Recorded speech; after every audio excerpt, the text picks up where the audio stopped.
Good morning बच्चों। आज हम चैप्टर फर्स्ट जैव प्रक्रम का पार्ट 5 का अध्ययन करेंगे। तो आपका जीव विज्ञान का अगला टॉपिक है जैव प्रक्रम का जो आपका अगला टॉपिक है। ठीक, अगला टॉपिक है रुधिर। ठीक, रुधिर क्या है देखेंगे हम। रुधिर क्या है? ठीक, रुधिर मीन्स होता है ब्लड। ठीक, एक ब्लड मीन्स क्या होता है? खून। ठीक, तो रुधिर क्या है? रुधिर तरल संयोजी ऊतक है। ठीक, रुधिर क्या है? तरल संयोजी ऊतक है। तरल संयोजी ऊतक है। ठीक, मानव शरीर में रक्त की मात्रा शरीर के भार की लगभग 7 से 8% होती है। ठीक है, तो क्या बताना है कि मानव शरीर में रक्त की मात्रा शरीर के भार की लगभग 7 से 8% होती है। ठीक, रक्त एक क्षारीय विलयन है जिसका पीएच मान 7.4 होता है। ठीक, रक्त एक कैसा विलयन है? क्षारीय विलयन है। ठीक, इसका पीएच मान कितना होता है? 7.4 होता है। ठीक, इसके बाद देखें रुधिर में ही ये सब है। ठीक, स्वस्थ मनुष्य में 5 से 6 लीटर तक रक्त पाया जाता है। ठीक, स्वस्थ मनुष्य में 5 से 6 लीटर तक रक्त पाया जाता है। ठीक, महिलाओं में पुरुषों की तुलना में रक्त कम रहता है। ठीक, महिलाओं में पुरुषों की तुलना में रक्त क्या होता है? कम रहता है। ठीक, रक्त की उत्पत्ति भ्रूण के मीलोडर्म से होती है। ठीक है, मीलोडर्म से होती है रक्त की उत्पत्ति, भ्रूण के मीलोडर्म से होती है। ठीक, रक्त के 2 प्रमुख घटक हैं। ठीक, रक्त के कितने घटक होते हैं? 2 घटक होते हैं मुख्य। तो नंबर 1 क्या है? प्लाज्मा। ठीक, दूसरा क्या है? रुधिराणु। ठीक, तो ये है। हाँ, आप देखिए रुधिराणु क्या है? ब्लड कार्पस्कल्स क्या है? देखिए रुधिराणु क्या है? देखिए आरबीएस और इरिथ्रोसाइट्स, मतलब कि अथवा में इरिथ्रोसाइट्स आरबीसी को बोलते हैं। ठीक, रेड ठीक ब्लड कार्पस्कल्स। ठीक, तो हम इसको हिंदी में क्या बोलते हैं? इरिथ्रोसाइट्स। ठीक, फिर देखिए नंबर 2 डब्ल्यूबीसी, इसी को क्या बोलेंगे? ल्यूकोसाइट्स। ठीक, डब्ल्यूबीसी, डब्ल्यू सी क्या? वाइट ठीक ब्लड ठीक और कार्पस्कल्स। ठीक,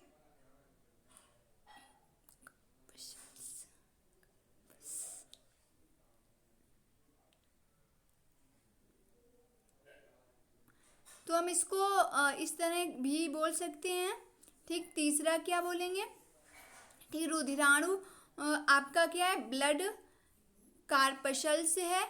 ठीक, और इसका जो तीसरा पार्ट है वो क्या है? रुधिर प्लेट्स है और इसी को बोलेंगे थ्रोम्बोसाइट्स। ठीक, तो इसका तीसरा जो है भाग है। ठीक, ये जो रुधिराणु होती है वो 3 प्रकार के होते हैं। कौन कौन से होते हैं? सबसे पहला होता है आरबीसी, जिसको हम बोलते हैं लाल ठीक रुधिर कणिकाएं, इसी को बोलते हैं ठीक इरिथ्रोसाइट्स। ठीक है, इसको क्या बोलेंगे? इरिथ्रोसाइट्स। ठीक, और डब्ल्यूबीसी क्या है? White blood corpuscles. तो ये क्या है? ये आपका श्वेत रुधिर कणिकाएं हैं, इसी को बोलेंगे क्या? ल्यूकोसाइट्स। ठीक, और रुधिर प्लेट्स इसी को क्या बोलेंगे? थ्रोम्बोसाइट्स। ठीक, तो आगे देखें हम पढ़ेंगे। ठीक है, हम रुधिराणु को अब देखिए आगे रुधिराणु पढ़ना है। रुधिराणु क्या है? ठीक, ब्लड कार्पस्कल्स क्या है? तो देखेंगे सबसे पहले रुधिराणु क्या है तो हम बताएंगे इसके अंदर क्या बताएंगे कि ये रक्त का लगभग 40 से 45% भाग होते हैं। ठीक है, ये रक्त का लगभग 40 से 45% भाग होते हैं। लाल रुधिर कणिकाएं अथवा देखें क्या है? इरिथ्रोसाइट्स। ठीक, तो ये क्या है? देखें इसके अंदर क्या है? लाल रुधिराणु। ठीक, रुधिराणु का 99% होता है। ठीक है, जो लाल रुधिर कणिकाएं होती हैं इन्हीं को इरिथ्रोसाइट्स बोलते हैं। रेड ब्लड कार्पस्कल्स, तो देखें ये क्या है, लाल रुधिराणु का 99% होता है। तो आरबीसी का निर्माण अस्थि मज्जा, ठीक, बोन मैरो में होता है। ठीक, आरबीसीएस का मुख्य कार्य शरीर की प्रत्येक कोशिका में ऑक्सीजन पहुंचाना और कार्बन डाइऑक्साइड को वापस लाना है। ठीक, जो रेड ब्लड कार्पशल्स होते हैं, इनका कार्य होता है कि प्रत्येक कोशिका में ऑक्सीजन पहुंचाते हैं और कार्बन डाइऑक्साइड को वापस लाते हैं। ठीक, फिर देखें क्या है, जो लाल रुधिर कणिकाएं आरबीसी होती हैं, ठीक, का जीवन काल लगभग 120 दिन का होता है। ठीक, लाल रुधिर कणिकाएं मतलब रेड ब्लड कार्पशल्स, ठीक, आरबीसी इसी को बोलेंगे शॉर्ट में। ठीक, तो आरबीसी का जो जीवन काल होता है लगभग 120 दिन का होता है। ठीक, आरबीसी में केंद्रक नहीं होता है, किंतु ऊंट के आरबीसी में केंद्रक होता है। ठीक, आरबीसी में केंद्रक नहीं होता है, किंतु ऊंट के आरबीसी में केंद्रक होता है। ठीक है, आप देखिए आरबीसी की संख्या हीमोसाइटोमीटर से होती है। ठीक, आरबीसी की संख्या क्या होती है, हीमोसाइटोमीटर से ज्ञात की जाती है। ठीक है, आरबीसी मतलब कि रेड ब्लड कार्पशल्स मतलब लाल रुधिर कणिकाओं में हीमोग्लोबिन पाई जाती है। ठीक है, प्लीहा को आरबीसी का कब्रगाह कहते हैं। प्लीहा को क्या बोलते हैं, आरबीसी का कब्रगाह कहते हैं। ठीक, इसके आगे देखेंगे हम, इसके आगे आपका अगला प्रकार आया, क्या अगला प्रकार है, श्वेत रुधिर कणिकाएं। श्वेत रुधिर कणिकाएं को हम बोलेंगे व्हाइट ब्लड कार्पशल्स। ठीक, तो डब्ल्यूबीसी शॉर्ट में ठीक हो जाएगा, फुल में क्या हो जाएगा, व्हाइट ब्लड कार्पशल्स। ठीक, तो देखेंगे इसके अंदर क्या हम लिख सकते हैं, श्वेत रुधिर कणिकाएं होती क्या हैं, तो श्वेत रुधिर कणिकाओं को ल्यूकोसाइट्स बोलते हैं। ठीक, श्वेत रुधिर कणिकाओं को ल्यूकोसाइट्स कहते हैं। ठीक, इनका मुख्य कार्य शरीर को रोगों के संक्रमण से बचाना है। ठीक, तो इनका जो मुख्य कार्य होता है डब्ल्यूबीसी का, इनका मुख्य कार्य शरीर को रोगों के संक्रमण से बचाना है। ठीक, मानव शरीर में यह 6000 से 9000 घन मिलीमीटर होती हैं। ठीक, मानव शरीर में ये 6000 से 9000 घन मिलीमीटर होती हैं। ठीक, फिर देखिए आगे क्या है, आरबीसी तथा डब्ल्यूबीसी का अनुपात 600:1 होता है। ठीक, तो इसके आगे देखें, डब्ल्यूबीसी में केंद्रक पाया जाता है। ठीक, डब्ल्यूबीसी में क्या होता है, केंद्रक पाया जाता है। फिर देखिए आगे क्या, ठीक है, आगे अगला प्रकार है रुधिर प्लेटलेट्स। तो इसको हम क्या बोलेंगे, थ्रोम्बोसाइट्स, ब्लड प्लेटलेट्स। तो देखिए इसका निर्माण कहाँ होता है, इसका निर्माण अस्थि मज्जा में मृत्यु प्लीहा स्प्लीन में होता है। प्लीहा को क्या बोलते हैं, स्प्लीन। ठीक, तो इसका निर्माण बोन मैरो का निर्माण कहाँ होता है, जो इसका निर्माण अस्थि मज्जा में, ठीक, और मृत्यु कहाँ होती है, प्लीहा में होती है। ठीक, इसका मुख्य कार्य रक्त का थक्का बनाने में मदद करता है। इसका जो मुख्य कार्य होता है वो रक्त का थक्का बनाने में मदद करता है। इसमें केंद्रक नहीं होता है, यह केवल मनुष्य तथा स्तनधारियों में पाया जाता है। ठीक, तो इसमें क्या होता है, यह केवल, इसमें केंद्रक नहीं होता है। ठीक, यह केवल मनुष्य तथा स्तनधारियों में पाया जाता है, थ्रोम्बोसाइट्स। ठीक, तो देखें आगे इसके बाद, ठीक है, इसके बाद देखेंगे हम प्लाज्मा। तो प्लाज्मा क्या होता है, यह हल्के पीले रंग का तरल होता है। प्लाज्मा क्या होता है, हल्के पीले रंग का तरल होता है। प्लाज्मा रक्त का 55 से 60% भाग होता है। इसका 90% भाग जल, 7% प्रोटीन, 0.9% लवण और 0.1% ग्लूकोज होता है। ठीक, तो प्लाज्मा क्या होता है, हल्के पीले रंग का तरल होता है। प्लाज्मा रक्त का 55 से 60% भाग होता है। ठीक, प्लाज्मा जो होता है रक्त का 55 से 60% भाग होता है। इसका 90% भाग जल, ठीक, 7% प्रोटीन, 0.9% लवण, ठीक, और 0.1% ग्लूकोज होता है। ठीक, प्लाज्मा में एंटीबॉडीज होता है। प्लाज्मा में क्या होता है, एंटीबॉडीज होता है। पचे हुए भोजन एवं हार्मोन का शरीर में संवहन प्लाज्मा का मुख्य कार्य है। ठीक, पचे हुए भोजन एवं हार्मोन का शरीर में संवहन प्लाज्मा का मुख्य कार्य है। और फिर देखेंगे फाइब्रिनोजन, प्रोथ्रोम्बिन, ग्लोब्यूलिन, एल्ब्यूमिन, ठीक, आदि प्रोटीन है। ये क्या है? आदि प्रोटीन है जो प्लाज्मा में मिलती हैं। ठीक, तो ये प्लाज्मा में क्या होती हैं? मिलती हैं।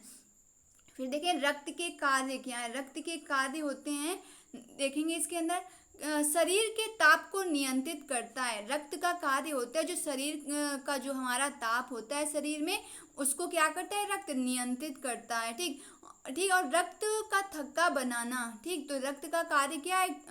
ये जो है ना थक्का इसका कार्य होता है, थक्का बनाना। ठीक, oxygen O2, CO2 carbon dioxide. ठीक, तो ऑक्सीजन, कार्बन डाइऑक्साइड, पचा हुआ भोजन, उत्सर्जी पदार्थ एवं हार्मोन का संवहन करना रक्त का कार्य होता है। ठीक, तो ऑक्सीजन, कार्बन डाइऑक्साइड, पचा हुआ भोजन, उत्सर्जी पदार्थ एवं हार्मोन का संवहन करना रक्त का कार्य होता है।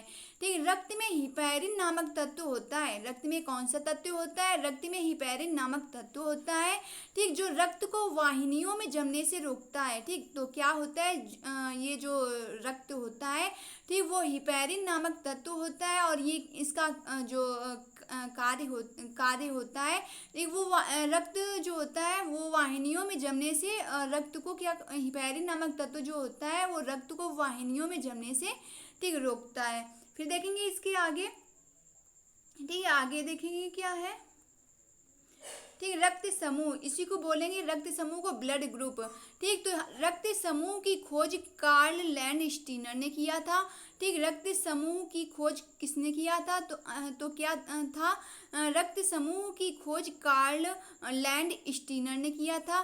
तो एंटीजन RBCS में पाए जाते हैं। कहाँ? लाल रुधिर कणिकाओं में पाए जाते हैं एंटीजन। ठीक, एंटीजन कहाँ पाए जाते हैं? एंटीजन लाल रुधिर कणिकाओं में पाए जाते हैं। तो एंटीबॉडी, प्रतिरक्षी इनको बोलते हैं। ठीक, एंटीबॉडी जो हमारे प्रतिरक्षी होते हैं, ठीक, वो कहाँ पाए जाते हैं? प्लाज्मा में पाए जाते हैं एंटीबॉडी। ठीक, एंटीबॉडी प्लाज्मा में पाए जाते हैं। ठीक, मनुष्य में एंटीजन के आधार पर 4 प्रकार के रक्त समूह पाए जाते हैं।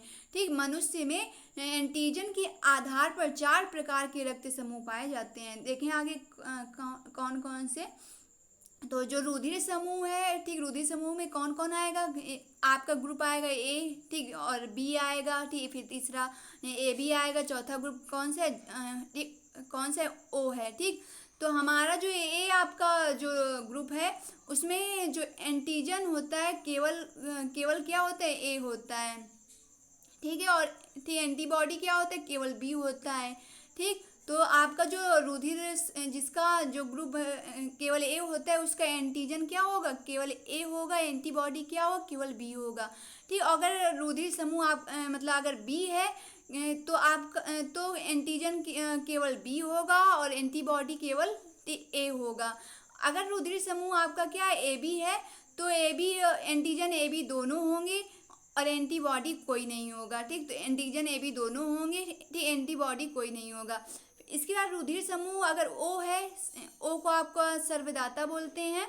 तो ये क्या है? O आप अगर रुधिर समूह तो इसका एंटीजन कोई नहीं होगा। ठीक, एंटीबॉडी A एवं B दोनों होंगे। इसके बाद देखिए आगे रक्त समूह। ठीक, O को सर्वदाता रक्त समूह कहते हैं। इसमें कोई एंटीजन नहीं होता है। ठीक, तो जो आपका रक्त समूह यहाँ लिखा है क्या कि रक्त समूह O, ठीक, रक्त समूह O को सर्वदाता बोलते हैं। जो O आपका अगर ग्रुप है, अगर रक्त समूह ग्रुप है मतलब रक्त समूह है, ठीक, तो यहाँ पर जो यहाँ पर आप सर्वदाता रक्त समूह कहते हैं इसको। ठीक, इसमें कोई एंटीजन नहीं होता है। फिर देखिए आगे। ठीक, रक्त समूह AB को सर्वग्राही, इसमें कोई एंटीबॉडी नहीं होता है। ठीक, रक्त समूह AB को सर्वग्राही है। ठीक, AB क्या है? सर्वग्राही है। ठीक है, इसमें कोई एंटीबॉडी नहीं होता है। ठीक, तो जो आपका O ग्रुप होता है वो सबको अपना खून दे सकता है। ठीक, और ये जो AB है ये क्या सबसे खून ले सकता है। ठीक, सर्वग्राही है। तो इसमें क्या है? कोई एंटीबॉडी नहीं होता है। फिर आगे देखेंगे हम। ठीक, इसके आगे जो इम्पोर्टेंट है कुछ पॉइंट है वो विकल्पी प्रश्न में आ जाएंगे, तो इनको भी पढ़ लेंगे हम। तो देखिए इस तरह आपका क्वेश्चन पूछा जा सकता है। क्या पूछा जा सकता है कि बताएं कि केवल जल में घुलनशील होता है कौन सा विटामिन होता है। तो आपको बताना है कि अगर पूछा जाए क्वेश्चन कि केवल जल में घुलनशील विटामिन होता है तो आपको बताना है, 4 ऑप्शन दिए होते हैं तो आपको बताना है कि विटामिन सी। ठीक, तो केवल जल में घुलनशील विटामिन क्या होता है, सी होता है। तो हमने इंपॉर्टेंट पॉइंट में दे दिया है, देखें इसको। ठीक है, तो ये सारे आपके वो विकल्प प्रश्न में आ जाएंगे। देखेंगे क्या स्वपोषी, ठीक, अगला देखेंगे स्वपोषी पोषण के लिए आवश्यक है। अगर प्रश्न आएगा कि स्वपोषी पोषण के लिए क्या आवश्यक है, तो स्वपोषी पोषण के लिए कार्बन डाइऑक्साइड व जल आवश्यक है। ठीक, फिर देखिए अगला, पादपों में प्रकाश संश्लेषण द्वारा भोजन का निर्माण कहाँ होता है, किसमें होता है। ठीक, तो पादपों में प्रकाश संश्लेषण द्वारा भोजन का निर्माण पत्तियों में होता है। ठीक, इसके बाद देखेंगे प्रकाश संश्लेषण प्रक्रिया के दौरान उत्पन्न होने वाली ऑक्सीजन गैस प्राप्त होती है।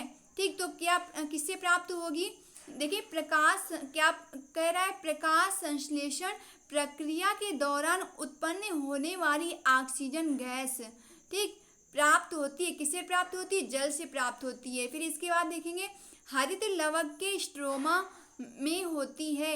ठीक, तो क्या इसके अंदर अप्रकाशिक अवक्रिया होती है। ठीक, हरित लवक के स्ट्रोमा में अप्रकाशिक अवक्रिया होती है। फिर देखें इसके आगे क्या है, रंध्रों में द्वार कोशिकाओं की संख्या 2 होती है। ठीक है, रंध्रों में द्वार कोशिकाओं की संख्या 2। ठीक, कौन कौन सी ये 2 जो आपकी कोशिकाएं होती हैं किस तरह की होती हैं, गुर्दे अथवा सेम के बीज के आकार की होती हैं। तो ये हमने कोष्टक में लिख दिया है। ठीक, तो आपसे पूछा जा सकता है प्रश्न कि रंध्रों में द्वार कोशिकाओं की संख्या पाई जाती है कितनी, तो आपको बताना है 2। ठीक, अगर आए कि किस आकार की होती हैं, तो आपको बताना है कि ये गुर्दे अथवा सेम के बीज के आकार की होती हैं। ठीक है, इसके बाद देखिए पादपों में वायु प्रदूषण कम करने वाली प्रक्रिया है।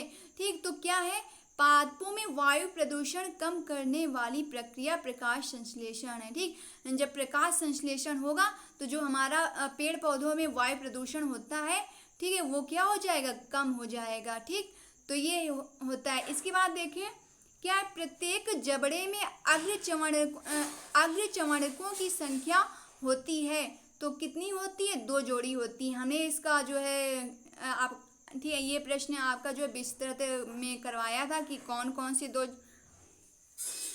दो जोड़ी अग्रचवर्णक होते हैं। तो क्या होता है कि प्रत्येक जबड़े में अग्रचवर्णकों की संख्या कितनी होती है, तो बताना है 2 जोड़ी होती है। फिर देखिए अगला, ठीक, मनुष्य में दूध के दांतों की संख्या होती है, तो मनुष्य में दूध के दांतों की संख्या कितनी होती है, 20 होती है।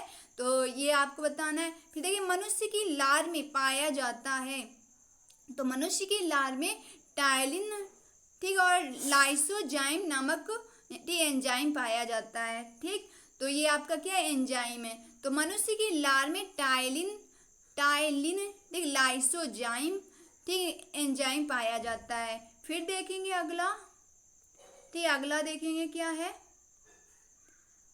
ठीक, ग्रास नली द्वार पर लटकी हुई पत्ती के समान उपास्थि रचना घाटी ढापन कहलाती है। तो ये भी क्वेश्चन बहुविकल्पी में पूछा जा सकता है कि ग्रास नली द्वार पर लटकी हुई पत्ती के समान उपास्थि रचना क्या कहलाता है, तो आपको बताना है घाटी ढापन कहलाता है। फिर देखिए इसके आगे, ठीक, आहार नाल की सी के आकार की संरचना है।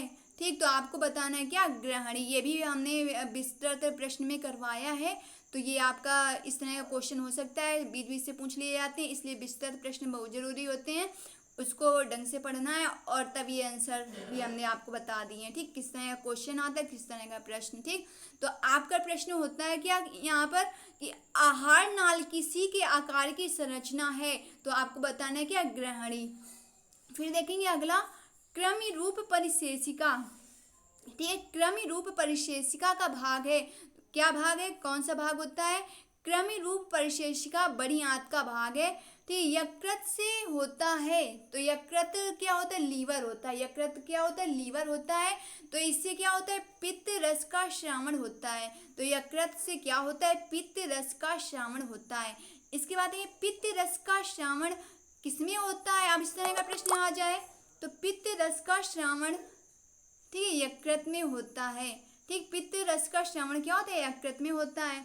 फिर देखिए अग्नाशयी रस प्रोटीन एवं वसा तथा प्रोटीन एवं कार्बोहाइड्रेट के पाचन में सहायक है। तो अग्नाशयी रस किसमें सहायक है, अगर ऑप्शन दिया होता है, अगर 4 विकल्प दिए हैं उसमें दिया होगा प्रोटीन एवं वसा तथा प्रोटीन एवं कार्बोहाइड्रेट उपयुक्त सभी, तो आपको क्या लगा देना, उपयुक्त सभी में। अगर आपका ऑप्शन होगा तो उसमें लगा देना उपयुक्त सभी में। ठीक, तो यहाँ हमने सारे आंसर दे दिए। क्या अग्नाशयी रस प्रोटीन वसा कार्बोहाइड्रेट के पाचन में सहायक है। ठीक, फिर देखिए आगे पित्त का निर्माण होता है। पित्त का निर्माण कहाँ होता है, पित्त का निर्माण यकृत द्वारा होता है।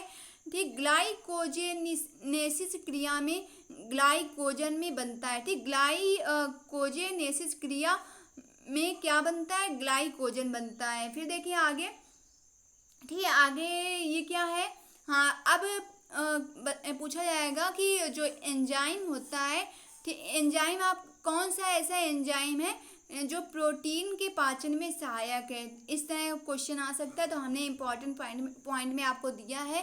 तो यहाँ पर अगर क्वेश्चन आए कि कौन सा एंजाइम प्रोटीन पाचन में सहायक है, तो आपको बताना है आमाशय के जठर रस में पेप्सिन, छोटी आंत के अग्नाशयी रस में, ठीक, आपको बताना है क्या, कि आमाशय के जठर रस में पेप्सिन, ठीक, जठर रस में पेप्सिन, छोटी आंत के अग्नाशयी रस में ट्रिप्सिन, काइमोट्रिप्सिन तथा आंतरीय रस में इरेप्सिन नामक एंजाइम, ठीक, मुख्यतया प्रोटीन पाचन में सहायक हैं। ठीक, जठर रस में पेप्सिन, ठीक, जठर रस में क्या, पेप्सिन, छोटी आंत के अग्नाशयी रस में ट्रिप्सिन, काइमोट्रिप्सिन तथा आंतरीय रस में इरेप्सिन नामक एंजाइम मुख्यतया प्रोटीन पाचन में सहायक है। फिर देखेंगे मानव शरीर की सबसे बड़ी ग्रंथि, अगर क्वेश्चन आता है कि मानव शरीर की सबसे बड़ी ग्रंथि कौन सी होती है, तो हमको बताना क्या है कि मानव शरीर की सबसे बड़ी ग्रंथि यकृत होती है। तो यकृत का कार्य पित्त रस का श्रावण करना है, हिपेरिन प्रति स्कंद कारक का श्रावण करना है, तो यूरिया का संश्लेषण करना है।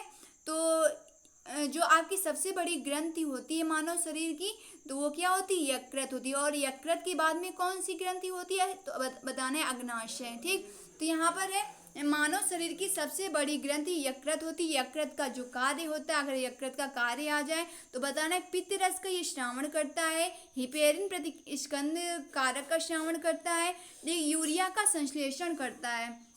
फिर देखेंगे इसके आगे ग्लाइकोजन का संचय करता है। फिर क्रमाकुंचन क्या होता है, क्रमाकुंचन मीन्स क्या होता है, देखिए आहार नाल में होने वाली क्रमाकुंचन गति।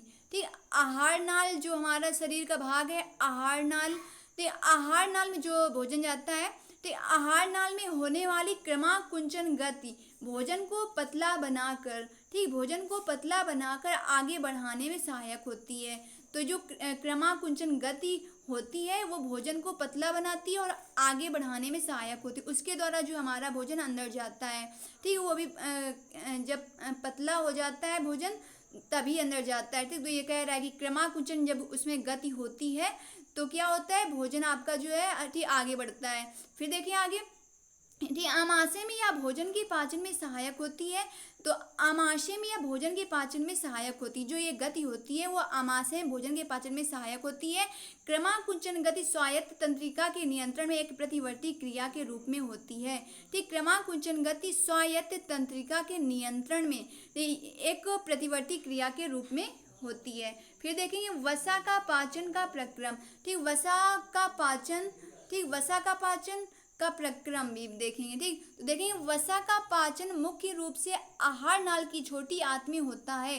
ठीक, वसा का जो पाचन होता है ठीक, वो मुख्य रूप से कहाँ होता है, आहार नाल की छोटी आंत में होता है। ठीक, वसा, अगर वसा की चीज़ें हम खाएंगे तो उसका जो पाचन होगा वो आहार नाल की छोटी आंत में होता है। ग्रहणी में पित्त रस द्वारा वसा का इमल्शीकरण होता है तथा छोटी आंत में पाए जाने वाले लाइपेज एंजाइम द्वारा वसा का पाचन किया जाता है।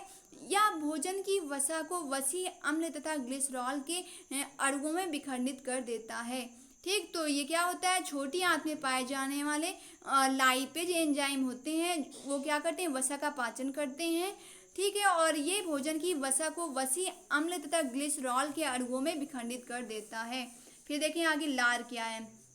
ठीक है, लार क्या है, तो लार क्या है, ये भोजन को निगलने में सहायक होती है। जो हमारी लार होती है, जीभ में लार आती है ना, तो वही है। तो उसी को बताया जा रहा है कि ये भोजन को निगलने में सहायक होती है तथा कार्बोहाइड्रेट पचाने में भी भाग लेती है। ठीक, कार्बोहाइड्रेट पचाने में भी ये क्या करती है, भाग लेती है।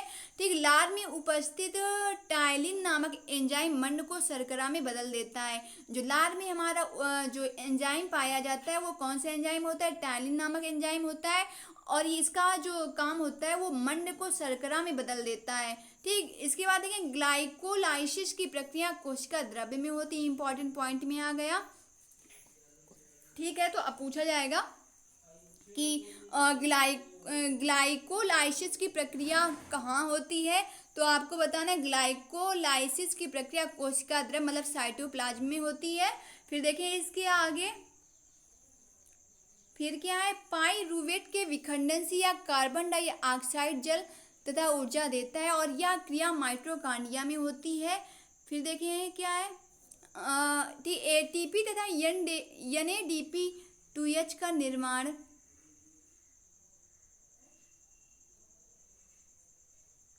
ठीक, यानी क्या कह रहे हैं, एटीपी तथा NADP2H का निर्माण माइटोकॉन्ड्रिया में होता है।